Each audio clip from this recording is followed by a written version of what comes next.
कैसे हैं आप सभी। मैं डॉक्टर अनिल फिर से अपने YouTube चैनल पर आप सभी का स्वागत कर रहा हूं और आशा कर रहा हूं सभी ठीक है, मस्त है, एंजॉय कर रहे हैं। 14 मोस्ट इंपॉर्टेंट क्वेश्चन पर मैं आ गया हूं, अंतिम प्रहर के अंतिम क्वेश्चन पर आ गया हूं, सेल्स एंड रिटेल मैनेजमेंट के।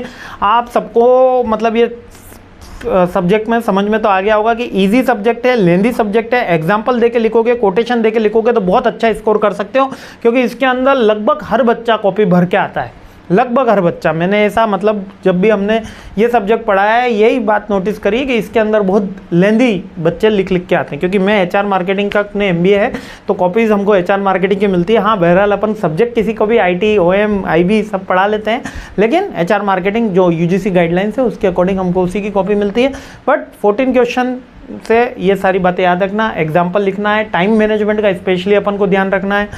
इसके अलावा लेंदी पेपर आता ही है, कॉमन आंसर्स रहते हैं, थोड़ा सा एग्जाम्पल करंट में लिखोगे ज़्यादा बढ़िया रखेगा। कुछ 5-1 कोटेशन भी याद रख जाओगे तो बहुत बढ़िया रहेगा।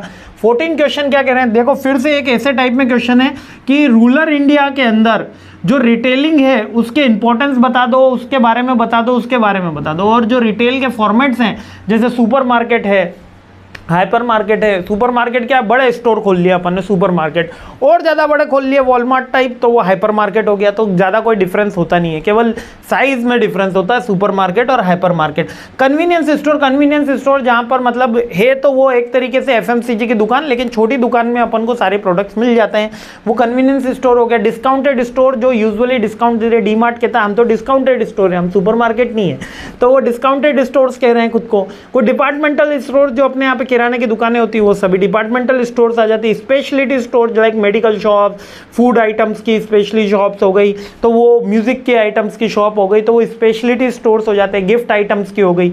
ऑनलाइन रिटेलिंग अपन सबको पता है, E-कॉमर्स, अमेजॉन और फ्लिपकार्ट, ये टाइप्स हैं।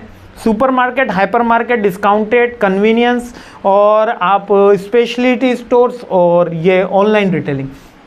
हाँ, अब एक लार्ज स्केल पे इंडियन मार्केट के अंदर अपॉर्चुनिटी अवेलेबल है, क्योंकि India is the largest market है ना, सेकंड लार्जेस्ट मार्केट है अभी चाइना के बाद में, जहां पर रिटेल काफ़ी फास्ट बढ़ रहा है और new technology, new advancement, new infrastructure के लिए बढ़ रहा है। मेक इन इंडिया बढ़ रहा है और गवर्नमेंट तो अब ये चाह रही कि अब भारत का लोग हर चीज़, मोदी साहब ने अभी अनाउंस किया है कि आप के घर में 50 चीज़ें अभी विदेशी होंगी। आपको वो चीज़ें फेंकने का नहीं कह रहे हूँ, लेकिन अब जो चीज़ लाएं वो कोशिश करें कि देश की चीज़ ही लाएं। जब देश समृद्ध होगा, अगर ऑपरेशन सिंदूर में आपको कोई सहभागिता निभानी है, अगर देश को आगे बढ़ाने में अपने जवानों को आपको कुछ मदद करनी है, तो उसके लिए छोटा सा काम करना है कि कोई भी विदेशी प्रोडक्ट जब तक उसका अल्टरनेटिव अवेलेबल ना हो वो ना खरीदें। हमेशा देश का प्रोडक्ट खरीदें जिससे देश आगे बढ़े। जापान क्या लोग यही करते हैं कि एक चावल खाते हैं, कीमो शायद उसका नाम है ना, हर जापानीज वो चावल खाता है। वो मतलब बहुत लोअर क्वालिटी का चावल है अपने बासमती के मुकाबले, क्वालिटी मतलब बासमती के मुकाबले कणकी टाइप में आता है, फिर भी हर जापानीज वो खाता है। क्यों खाता है? क्योंकि वो कीमो चावल केवल जापान में होता है, इसलिए कि वो देश प्रेम की भावना बता रहा होता है। वो दुनिया के किसी भी हिस्से में रहे वो चावल मंगवा के खाता है, दूसरा चावल नहीं खाता। क्यों? क्योंकि वो बता रहा है कि हम इस देश में, हमको हमारे देश के चावल को यानी किसान को आगे बढ़ाना है। तो इसी तरीके से रूरल मार्केट में भी यही अपॉर्चुनिटीज़ अपन को लिखनी है कि एक लार्ज स्केल पे अपॉर्चुनिटीज़ अवेलेबल है जो रूरल कंज्यूमर में भी है। आज भी मैंने कहा था कि मार्केट जो है वो तहसीलों गाँव में अभी भी बसा हुआ है। प्रोडक्ट का प्रेफरेंस अलग होता है, ब्रांड की अवेयरनेस लिमिटेड होती है और चैलेंजेस वहाँ पे n नंबर्स रहते हैं। लाइक इंफ्रास्ट्रक्चर का इशू रहता है, टेक्नोलॉजी एडवांसमेंट का इशू रहता है ना, रेगुलेटरी कंसल्टेंसीज भी रहता है, ठीक है, ये थोड़े से उनमें इशू रहते हैं। मोबाइल रिटेलिंग अवेलेबल नहीं होती। हाँ, मोबाइल रिटेलिंग अवेलेबल नहीं होती, लेकिन अपन अवेलेबल कराएंगे तो सक्सेसफुल होगी, है ना। रूरल मॉल्स आजकल हाट्स काफ़ी फेमस हैं, आप हाईवे पे जाओगे तो काफ़ी सारे आपको अवेलेबल मिल जाएंगे, ठीक है। तो यही माइक्रो रिटेलिंग आप अवेलेबल कराओगे MSME सेक्टर के थ्रू तो बेनिफिट आएगा।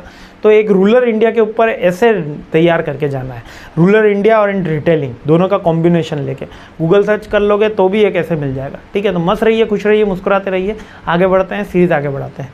सीरीज़ तो कंप्लीट ही हो गई है, तो कल के पेपर के लिए बहुत बहुत बहुत बहुत शुभेच्छा। बहुत अच्छा पेपर जाएगा। जय हिंद।